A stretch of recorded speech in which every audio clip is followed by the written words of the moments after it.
Broadcasting from the Princeton Orthopedic Associates studios in the home of the Zach Gelb Show. This is Fox Sports 920 The Jersey. WNJE Trenton, Philadelphia.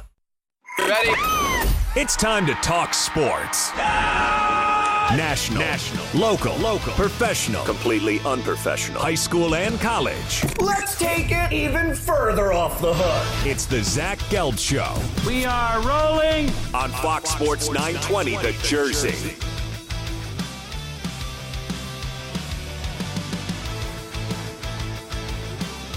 Day number 5 here on Radio Row inside the Mall of America. It's a Zach Gelb Show right here on Fox Sports 920 The Jersey. The man that you will hear call Super Bowl 52 between your Philadelphia Eagles and the New England Patriots right here on Fox Sports 920 The Jersey through Westwood One is the play-by-play voice, and that, of course, is Kevin Harlan. Kevin, how are you? Your Philadelphia Eagles. I love that. That's right. Your Philadelphia Eagles. Man, I bet the place is going crazy, isn't it? The whole East Coast in that area. We were just there in the NFC Championship game. Those fans didn't want to leave. And you had a heck of a call on the flea flicker to Torrey Smith. That was fun. Wasn't that a beautiful play? Oh, it was insane. The guy was incredible. I mean, what a nice play. And imagination and not afraid to stretch, that relationship between Peterson and Foles, I think, has taken some time because I think he's calling it maybe a little differently than he would call it for Wentz. Wentz could run out of the pocket, extend plays. The receivers knew where to go. And so when you take a guy that does so much for your offense and extends plays and makes things happen, and now you've got a guy who's basically in the pocket like Nick is, it takes a while for the play caller to kind of get used to what he can and cannot do.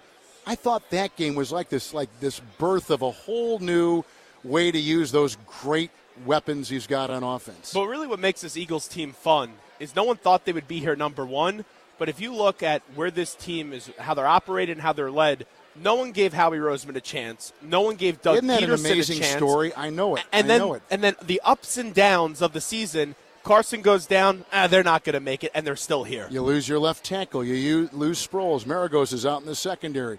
I mean, you lose some pretty important guys along the way. Now, New England has too, but I always think the good teams, the resilient teams, always have somebody to back up, to come in there, plug them in. Darby was out early in the season. They just got in that trade.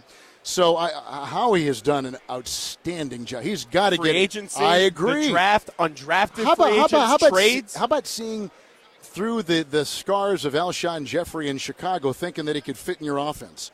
How about taking a risk and bringing in Foles and having him, selling him on back up this young quarterback somewhere along the line you may be needed. And sure enough, they've got a veteran like Foles to plug right in there, and he's got some Philadelphia roots from the early part of his career. So. It's never one guy. It's never one guy on the field. It's always a lot of people. And it's the head coach, and it's the personnel department. It's Howie and his group. I mean, it's all these guys coming together and doing what you do. You don't. That's what's so great about the New England story is that Belichick, and we never see it because it's so cloak and dagger there. But there are just as many important parts underneath Belichick we never hear a peep from that are just as important for that side of the story. So. These two teams are where they should be. The number one seeds, 13-win teams. I think we got a great Sunday in front of us. It's going to be a chess match, really, when you look at the Eagles' defensive line up against the Pats' offensive line. But I'm real curious, can the Patriots get a pass rush up against an Eagles' offensive line that has been one of the better offensive lines in the league? Well, we're going to find out. I think that run game, when they got Ajayi, and that was a huge midseason trade. We didn't even talk about that. They get Jay Ajayi from Miami. Getting him fortifies and strengthens what Blunt was already doing, and then they get this kid named Corey Clement, who's just like a off the street guy, local guy too. I know, and they get him, and he's now this third down back who's versatile. He could be a 3-down back. He can pass protect. He can flare out for these backfield passes. He can do a lot of stuff, and he's fallen like right in line. I think they began the second half of the Viking NFC Championship game with him in the backfield starting the second half. So it just shows you the versatility they have. As long as they can run the ball, you keep a defense honest. And they can run the ball. And they are like a sledgehammer. And it's going to be Blunt with fresh legs. And they take him out. Then here comes Jay Ajayi. And then they're going to, spice things up, and they're going to put in Clement. So I'm bullish on what the Eagles can do and excited to see this game. I think it's going to be incredibly fascinating. I don't need to tell you because you appreciate and you know how fortunate you are to be in this position. I sure do, Zach. And this is a Super Bowl. It's always special to a Super Bowl, but you were the voice of the Timberwolves for 10 years. So what is that like to be here doing the Super Bowl in Minnesota? Well, Zach, it was the beginning of the franchise, so I was their very first voice, luckily, and saw a lot of bad basketball. But that's kind of where you develop, actually, when you got all that bad basketball to cover. That's kind of where you develop some of your personality a little bit, and that's kind of what happened. And I was with some outstanding people here. Kevin McHale was one of them because he's from Minnesota, had just retired from the Celtics, became our color analyst, and he was a piece of work and he is still. And so we had fun, and we kind of laughed our way through the 10 and 15 win seasons. Then they got this big breakthrough, and they drafted this high school kid out of Chicago, Kevin Garnett, and he changed the whole compass direction for this franchise. And it was wonderful. So it's great to be back. It's cold though, Zach. Yeah, right. Have you? My beer froze last night. I went outside for 2 seconds. It's colder than Jersey. Anybody know? This is That's this for is cold. sure. Yeah, it's like the moon. Well, when did you know that you could do this for a living, and also, what really sparked you to get involved in this business? Well, our high school had a radio station, which was great. So I had broken my collarbone trying out for football on the first day of practice. Tried out for the radio station play-by-play football job and got it. I wanted to be an airline pilot growing up. And my dad one day took a look at my report card, and he was taking a look at math. And this is pre-computer, so he was taking a look at my math grade. And then he took a look at me. And he took a look at that math grade again. He took a look at me. And he said, if I had to do it all over again, I think I'd get in radio and TV.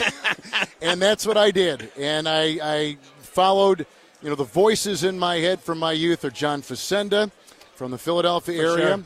And the great newscaster, voice of NFL films, Jim Simpson, Pat Summerall, Ray Scott. Those are the voices that I hear in my voice, hear in my head. And I think about all they accomplished and the great path they set for younger broadcasters, and you try, you can never be like them, but you try to fall in line and be as good as they are, and we all fall short because there's only one Summerall and there's only one Facenda, but I love the challenge of trying, and that to me is part of being in this business. I know you got to run, so last one, but looking at my age, I'm only 23. And You're 23? Yeah. Holy smokes. Good for you. You're on your way. But I look at you, and you're one of those iconic voices because what you need to do in radio, as you know, and I don't need to give you a lecture on this, you need to paint the picture for the person sitting in the car. And the other week, I'm sitting in the car, and I don't want to leave the car because you're that entertaining, and you paint that entire picture,